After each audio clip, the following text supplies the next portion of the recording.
Okay, FalleN, straight to stage 2. Pretty intense finish there against Wildcard and Nuke. Tell me about it. Without that case auto play, I think it was like something 10-11, somewhere around that. It might have gone the other way. I think they won a 2v4 he and Yuri, right? We felt like they could have a chance at the very end moment of the round, just because the way the bomb is exploding now, it's so strong that sometimes you can capitalize on people trying to save their guns. And I think Yuri came out of vents and got a kill on TT vents, and then after that he was able to pick up the defuse kit after the first kill, straight on the right timing, right? So perfect play. Yeah, the game was very close. It could have gone either way, and that round was crucial for us too. Tell me about that round, the first round on T side in overtime as well. It felt like you guys had something very specific in mind with the top molly on the top of Hut, and then kind of to prevent a cross perhaps. Can you tell me about whether that was intentional or what was the thinking behind it? Yeah, it's a strategy we have been using a lot. It's not the first time we use it, so it's nothing new about it. But we have been playing a very slow T side overall in the first half, and over time chelo called both rounds. He was like, let's do that strategy, it's going to work. And I was a little bit out of ideas, trying to think what's going to work or not. I was like, yeah, that's a good thing.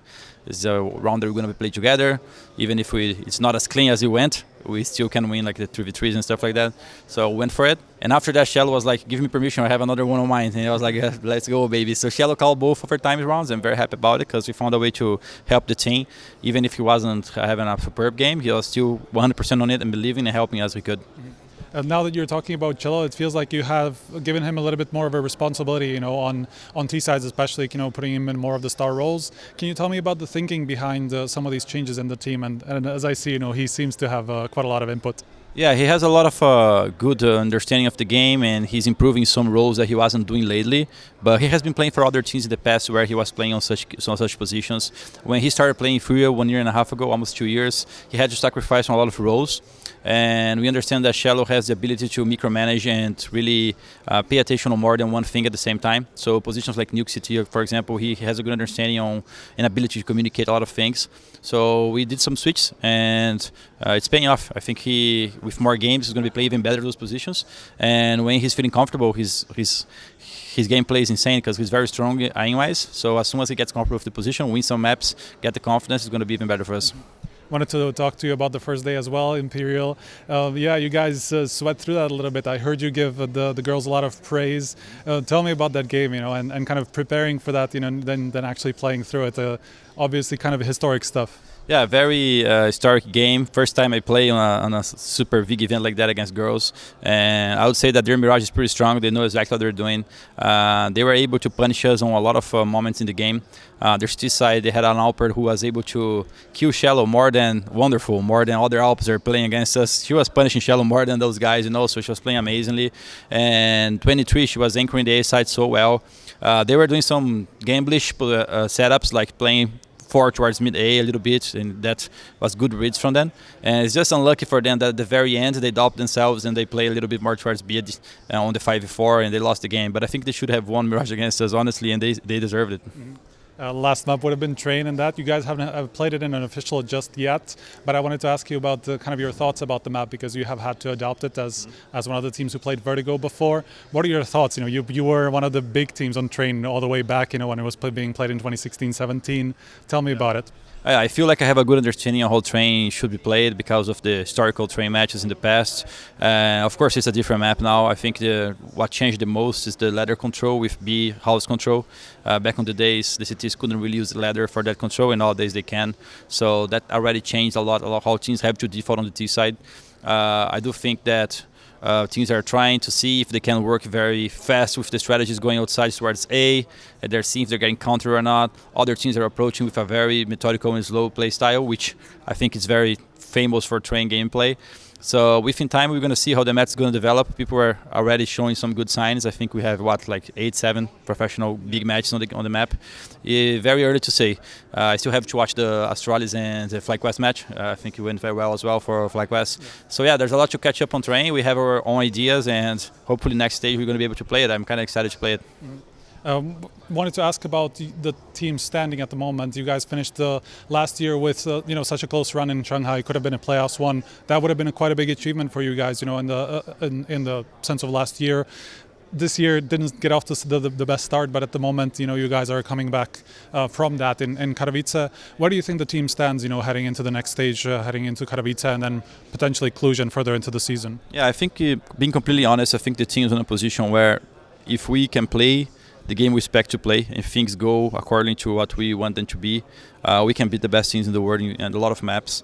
But at the same time, we are not as decisive and comfortable as other top tier teams who mostly don't really lose like smaller games, so I don't think we're in this position yet.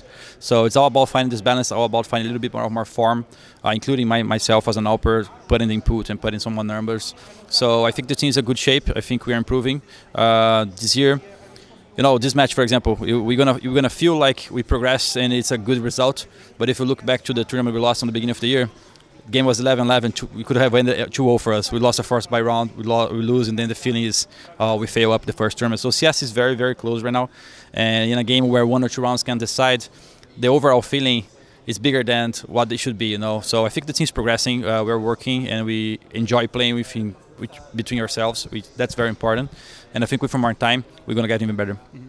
Lastly, you as a veteran have kind of been through a lot in the circuit, very different looks of the circuit throughout the years. We had kind of the open part of it before COVID, then during COVID we went into the partner era. Now we're kind of getting back into everything is about the ranking, all the invites are going to be based on that. There's going to be a lot of prioritization, a lot of tournaments. What are your thoughts on how we've moved back into that direction for this year? Well, being honest, I do feel that the change that Valve made had their specific goals, but as they really couldn't foresee before, I think some problems arrive as well. I think the tier 2 scene right now has not too many tournaments to be played. I think if you are not on the top 25 or top 20 right now, you really have almost no reason to be playing CS because of the way it's structured.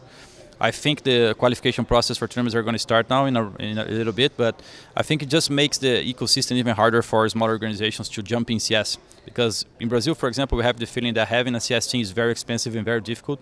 And right now, if you have to start it from scratch, I don't think anyone is doing it because it's almost impossible, So I do feel like there's a lot of good things coming from that change. I really like the fact that Valve stepped up and is helping to shape what it should look like. But in the other sense, I already see some backlash and some things that they didn't want to see happening. And I already heard of some teams prioritizing some tournaments, other not. We know that organizations, they need to find a way to secure themselves financially. Like if you don't have things like Louvre, if you don't have those deals with organizations, you can't really depend on prize pool. Prize pool has been mostly very well known, distributed mostly to the players over the years of CS, and teams can't really rely their business model according to prize pool. So I do feel the pain on the organization side as well, So it's a very complicated subject. I don't think everyone is completely correct and the other one side is wrong, but I do feel like we have to find a balance because we need new orgs picking up, we need new teams with opportunities to show, and we also need the big orgs to be able to survive, So yeah, I hope that Valve keeps the communication going on and we can adjust within time as we see things developing.